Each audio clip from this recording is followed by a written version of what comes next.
Welcome to the Breaking Into Finance podcast. My name is Craig Thompson, and this is the open source field guide to help you understand everything you need to know about breaking into finance. Let's dive in.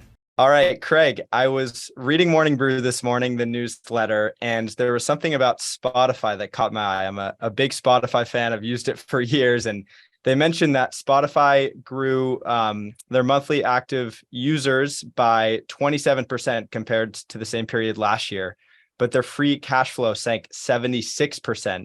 And Morning Brew mentioned this was because there was less favorable timing around its working capital payments.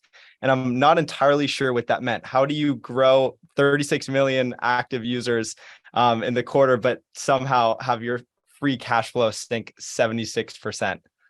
It's a great question, and there's so much to unpack in this Spotify earnings report. I feel like on the one hand, like the monthly active user growth and the revenue growth are amazing, but there's this free cash flow news you're talking about. We'll talk about that first. And then also the stock was down 14%. Like that's the other kind of like fun thing. And I feel like, I don't know, this is like a hot topic that a lot of like the business podcast world is enjoying talking about. So we will be no different from everybody else. And so your first question was around the working capital payments. So what you said the newsletter said is, you know, monthly active user growth is great, but free cash flow sank 76% because of less favorable timing around working capital payments. And working capital, recall, like, do you remember like what that term is, or Olivia, can you help us out with like what working capital means?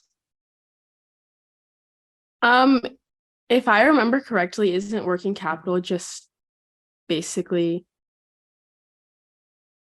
I can't exactly remember, but like how much capital you have based on like, I'm not exactly sure. Yeah, no, that you're on exactly the right track, which is our working capital is kind of like our collection of money that is owed to us and money we owe over the course of ordinary business that we've been doing, but for one reason or another hasn't actually been converted to cash yet.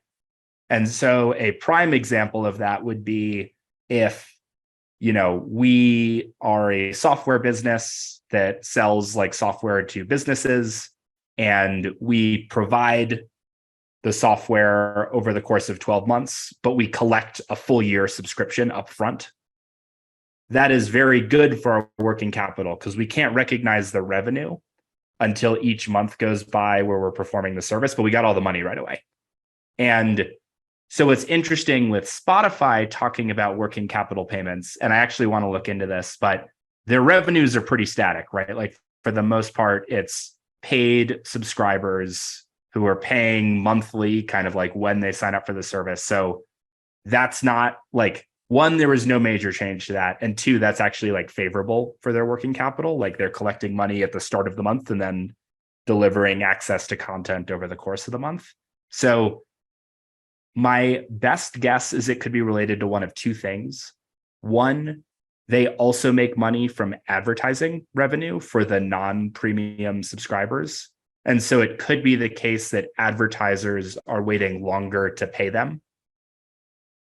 The other thing it could be that I think is probably more likely is Spotify's biggest cost is royalty payments, where basically like they have all of this music and, you know, they don't just like have Taylor Swift's catalog. They have to like pay Taylor Swift, you know, for the right to like make it accessible to people. And so my guess is it is around timing of licensing payments to artists would be my best guess.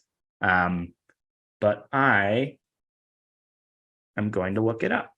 bamsec.com, which is our free way to easily look up company filings. And we're going to go to Spotify. So here's Spotify, and note that they are listed on the New York Stock Exchange. But one thing that's interesting about Spotify is that they're actually not a US-based company. And so one of the typical like nomenclature you might see with US companies, as we talked about, like a 10K is the annual filing, and then quarterly they have 10Qs.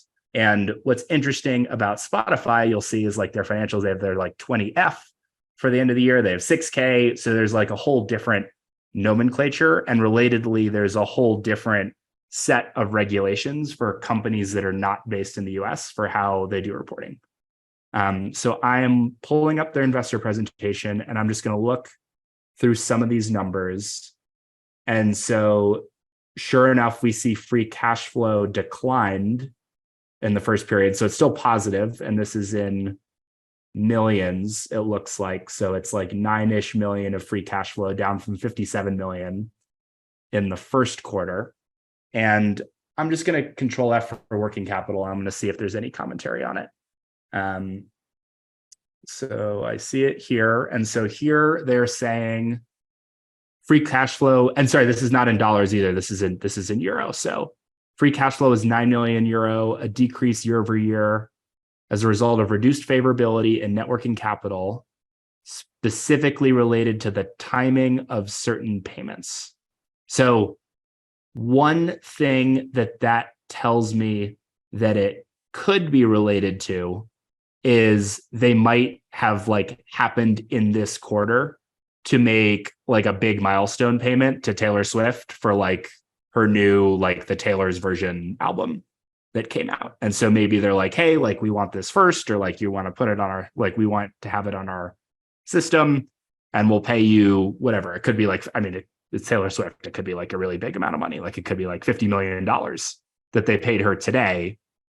And the timing of that payment for access to this new catalog that she's come out with is different and separated from their revenues, right? Like they're collecting advertising revenue as people listen to it. They're collecting subscription revenue as people pay. And so it could be the case that there's just like a timing mismatch there. So that is sort of along the lines of my initial hypothesis. And here, yeah, they're saying like the magnitude of free cash flow can fluctuate based on seasonality and timing. And they've averaged about 200 million of positive free cash flow on the 12-month basis. So that is part of it. And by the way, to the extent that it's just like a timing thing, this should not have a huge impact on their stock price. So this is another thing that's interesting, is to the extent that it is truly just about timing of these payments, which is to say you might expect whatever this issue was to reverse out next quarter when they have all of these new subscribers who paid to listen to all of Taylor Swift's stuff and they already made the payment. And again, I'm like speculating that it was related to, like, it doesn't say that specifically, but if it's something like that, where they just like happen to outlay a bunch of money this quarter that they aren't outlaying next quarter, that should not have an enduring impact on the company's stock price. But I do think that one thing that's interesting is you might have thought, hey, like they added all of these new active users. And so you might think, hey, like that should probably translate to revenue. And this is the other really interesting thing that's happening that's not related to working capital. This is just pure revenue numbers. Is that if you are looking at their March 31st, 2023 revenue of 3042 and their June 30 revenue of 3177, and again, these are millions of euros.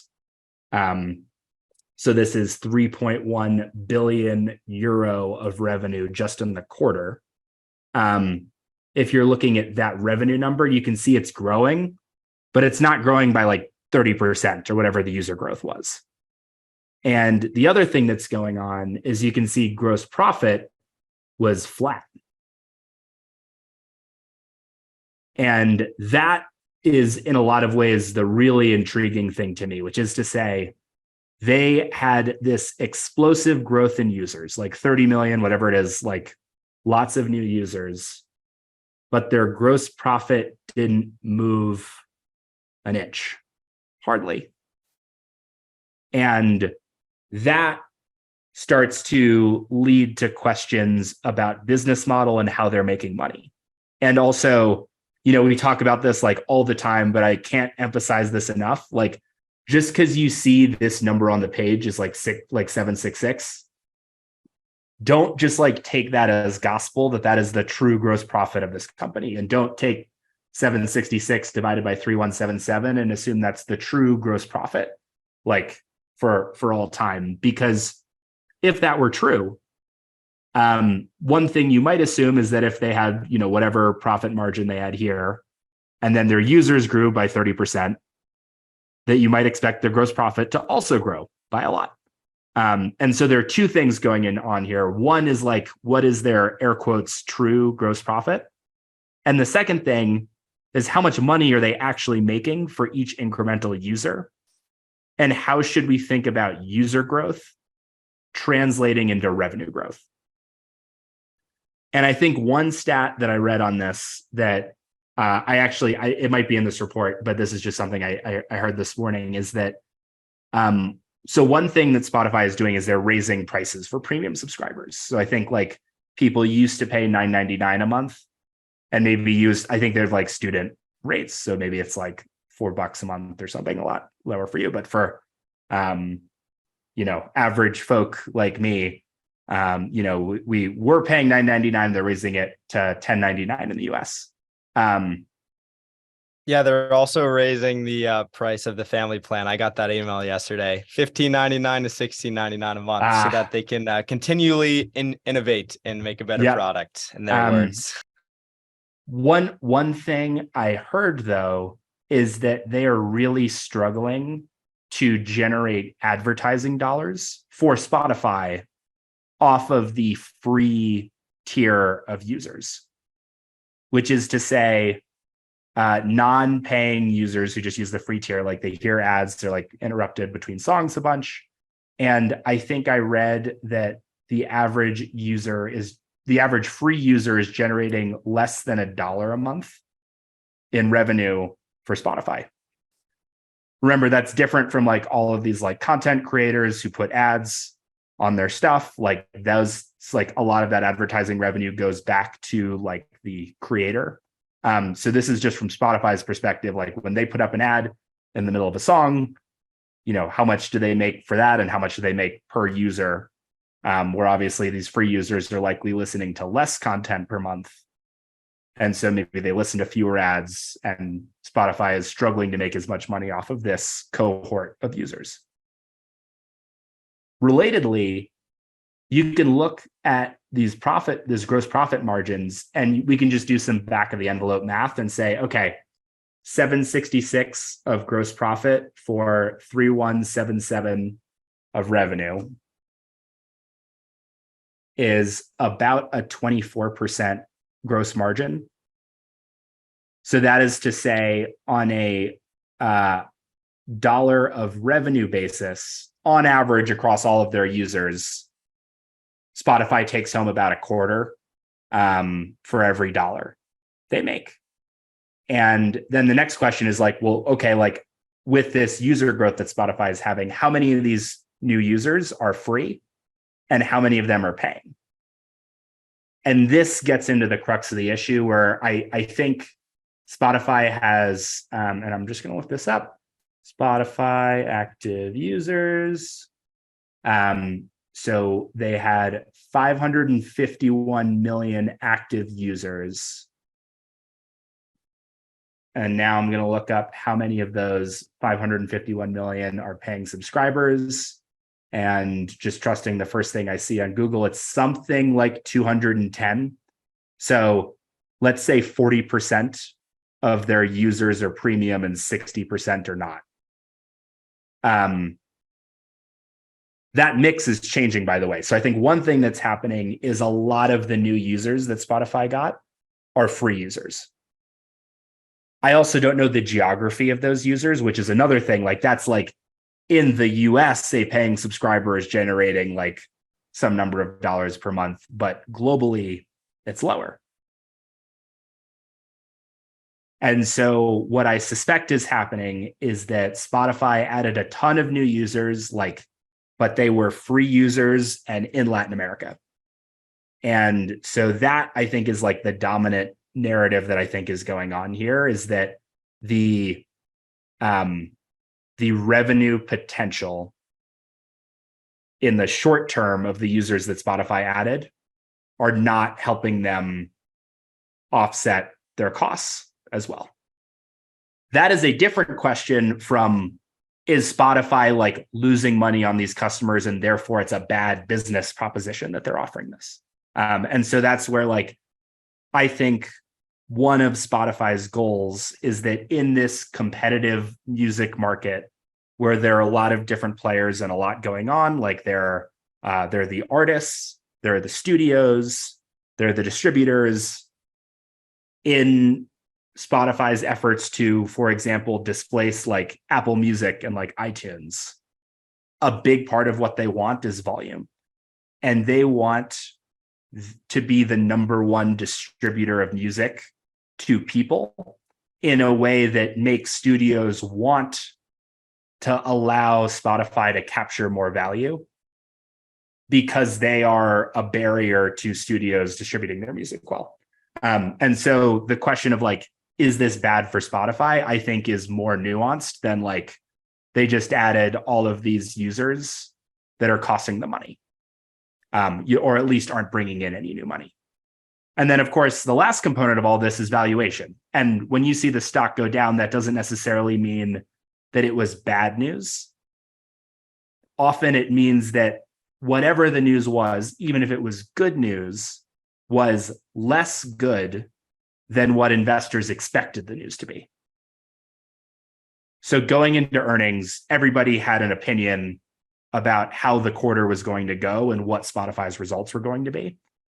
And I bet that something that went on is that some series of hedge funds got access to some Spotify user data or some proxy for it, where they predicted that Spotify users were going to explode.